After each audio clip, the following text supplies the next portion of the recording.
going to just do a little bit of an introduction to PSAC, who we are, who our members are, and then talk about the drilling activity, and then some of the key trends we're seeing.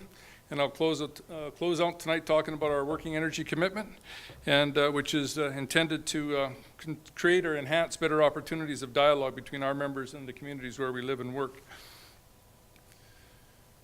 So PSAC, as you heard, the Petroleum Services Association of Canada, is a not-for-profit trade association. Our main reason for being is to advocate on behalf of our member companies with government, the producers, and other industry associations, and to connect our members with community representatives such as yourselves and your groups. PSAC's current membership, about 260 of Canada's leading oil and gas service supply and manufacturing companies, and employ about 80,000 people. And a lot of these 80,000 people work for our larger member companies, but many are employees of small and mid-sized businesses working for entrepreneurs that start up businesses in great communities right across Alberta, BC, Saskatchewan, starting up in Manitoba, and hopefully farther east. These people and these companies rely on the success of their customers, the producers, as much as they rely on their families, friends, and neighbors. They also foster the growth and success of other businesses that rely on them. They hire your children and donate significantly to local sports clubs, charities. Our members are as much a part of the local communities right across Canada as anybody else in the areas, with all the same concerns, desires, and wishes for a prosperous, safe, and healthy way of life for their families and their friends. I'm pretty sure you folks know about the difference between the producers and our member companies, but just a quick little recap. Service companies, the companies that we represent, innovate and provide specialized services and technologies and equipment for preparing, drilling, completing, testing, maintaining, and abandoning oil and gas wells.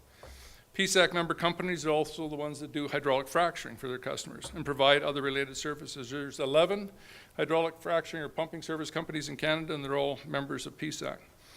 The producers, also known as the operators, are the companies whose names everybody I'm sure knows. These guys explore for oil and gas, negotiate for land access and mineral rights, contract services as needed, and oversee operations on their leases. So, in essence, we're the folks that are on the ground, in the field, where the rubber hits the road, and our customers are the guys that are, for the most part, at head office, looking after overseeing their investments.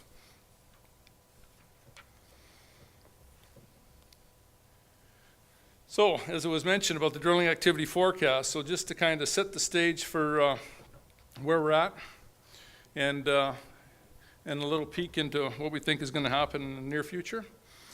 We set commodity prices, so as you've heard, gas prices are low, and it's right about this time every year that we release our drilling activity forecast, and which is coming out actually on Thursday at our AGM, where we forecast the level of activities for the year ahead. So just a quick overview. We based our forecast assumptions that gas would average $3.25 an MCF. That was going into 2013, and US or a barrel of oil at $95 US.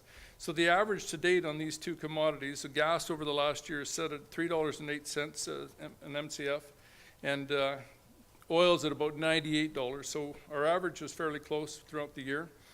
We tweaked it a little bit coming out. We just dropped it down a little bit because gas, as you've heard, is just, it's low and continues to be low. And oil, right around 97, or 95, I should say. And then we also based our exchange rate on 97. So these are the 3 basis points we use to help us determine our forecast going into the next year.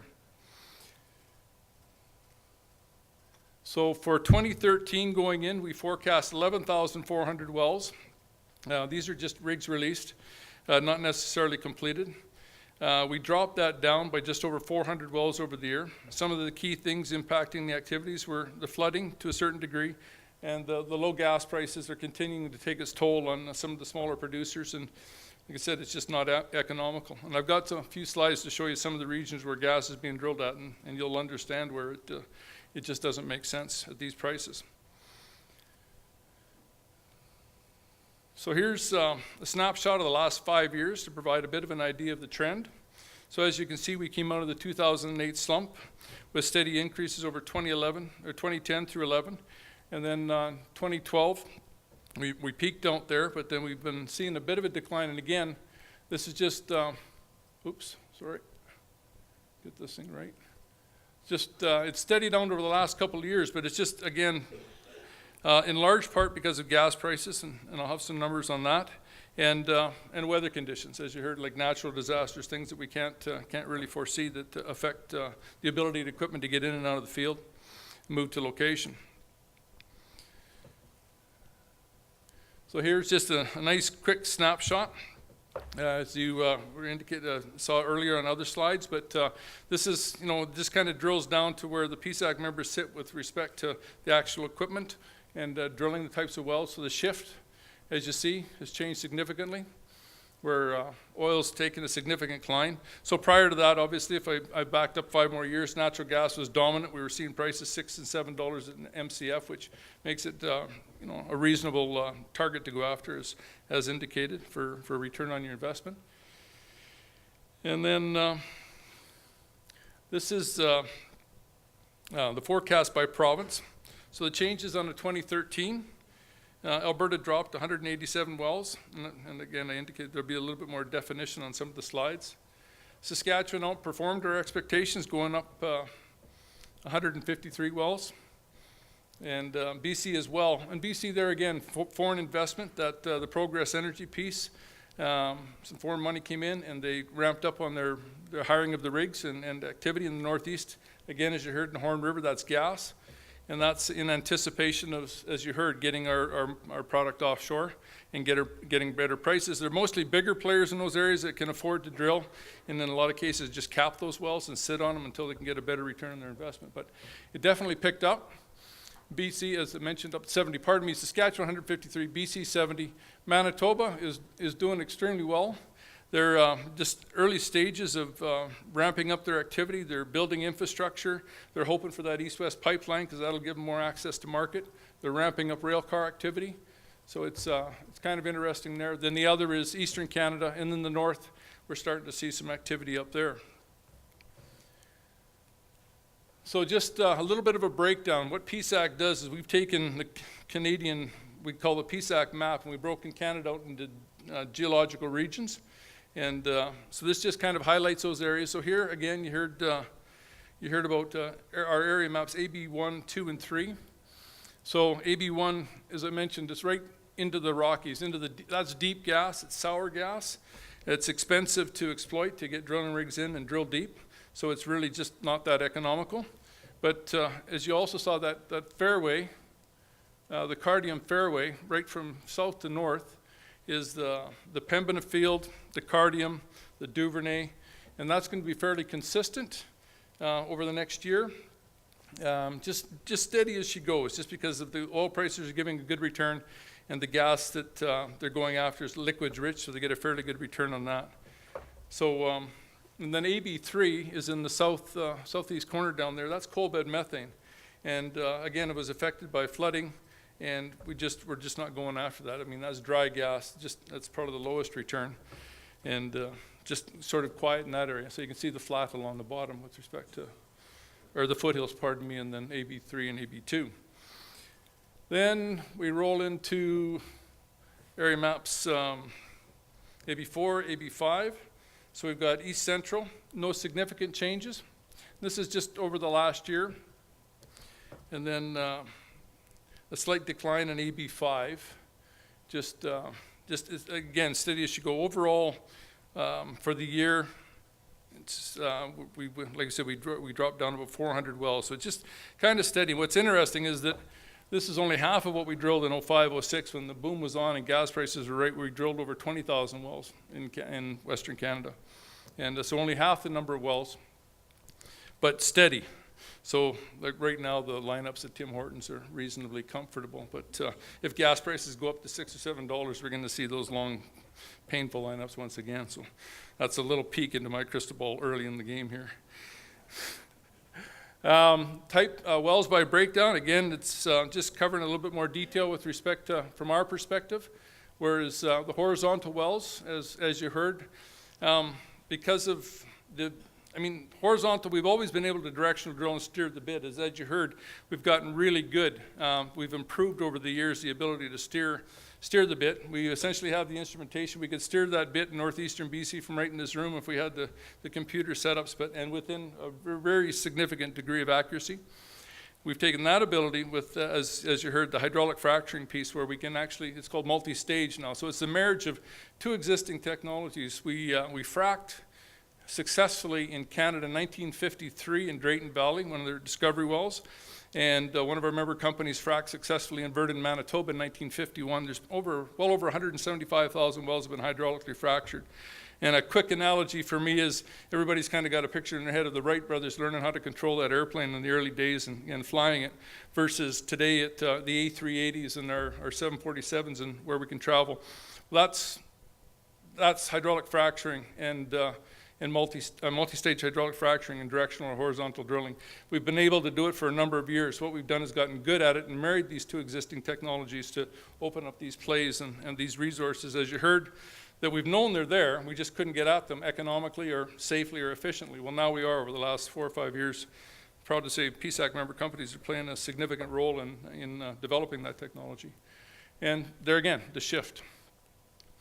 Meters drilled, again, we're going to bigger rigs. So you can see our average meters back in 2010 on per well, 1,600.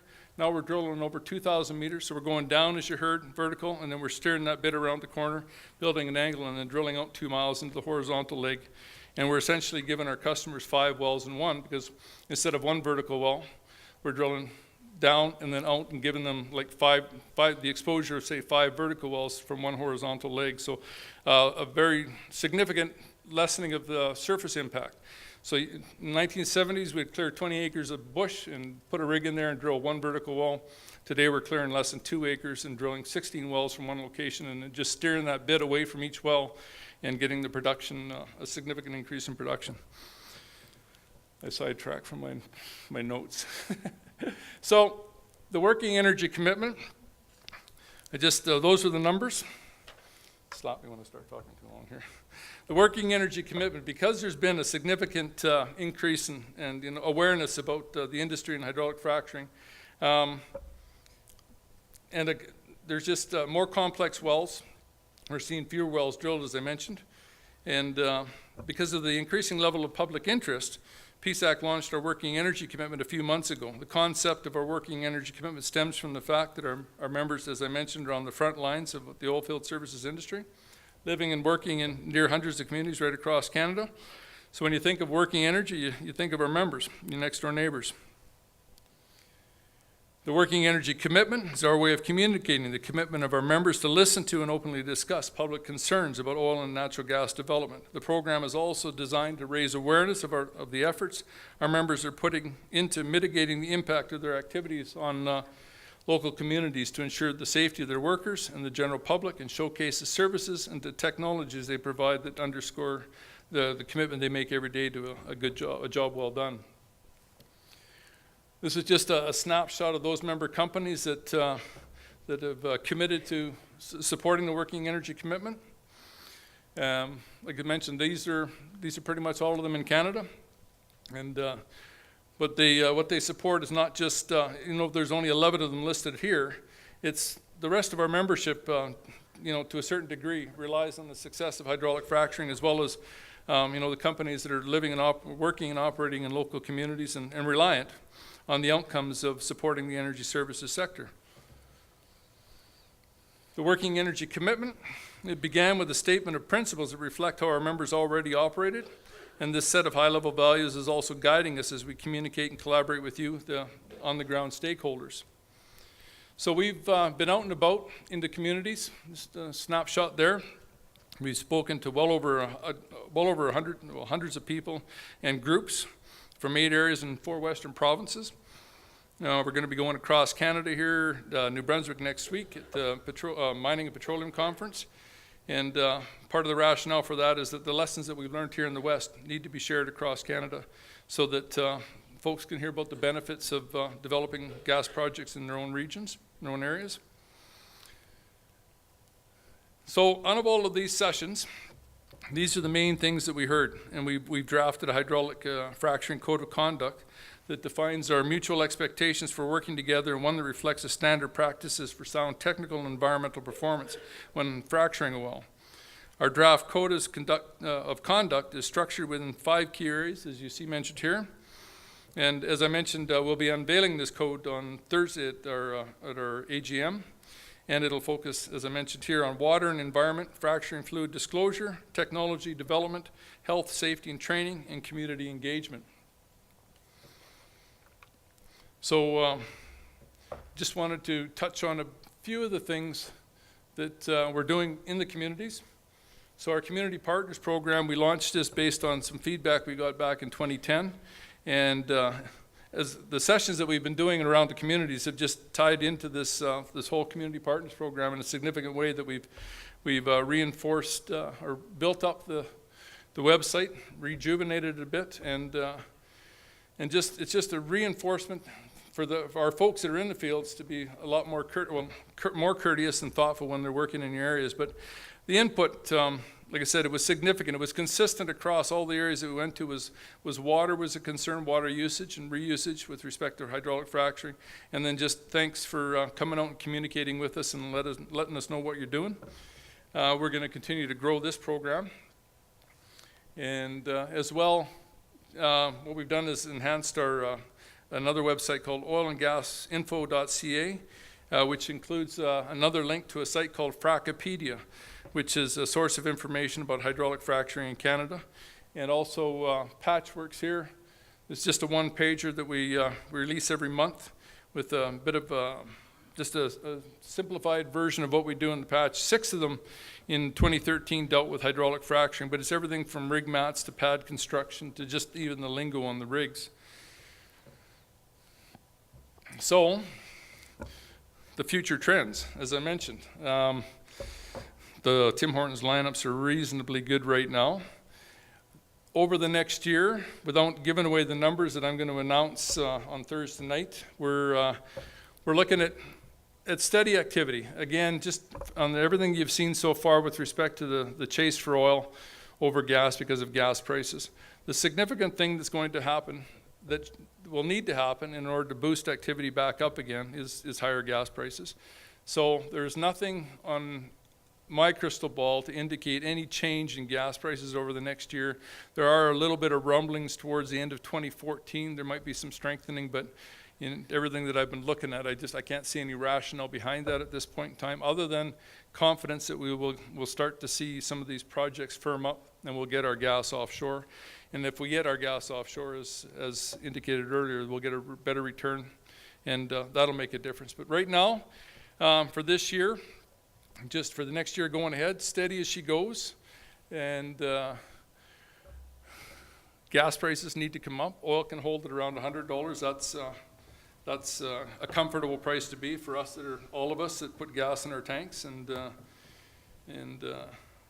again, as you heard from Susan, with respect to pushing the natural gas development, the domestic demand in the oil and gas industry, we're converting drilling rigs over to natural gas engines, our boilers that consume diesel in the winter. There's look at converting them over to natural gas. But even that change within Canada is not significant enough to make a big impact over the next year. What we need is access to markets, get our product offshore. So I've always been accused of being an optimist, and essentially just close out that it's steady as she goes. It's the future's bright because we're working, and it will pick up once we get access to markets. So thank you very much.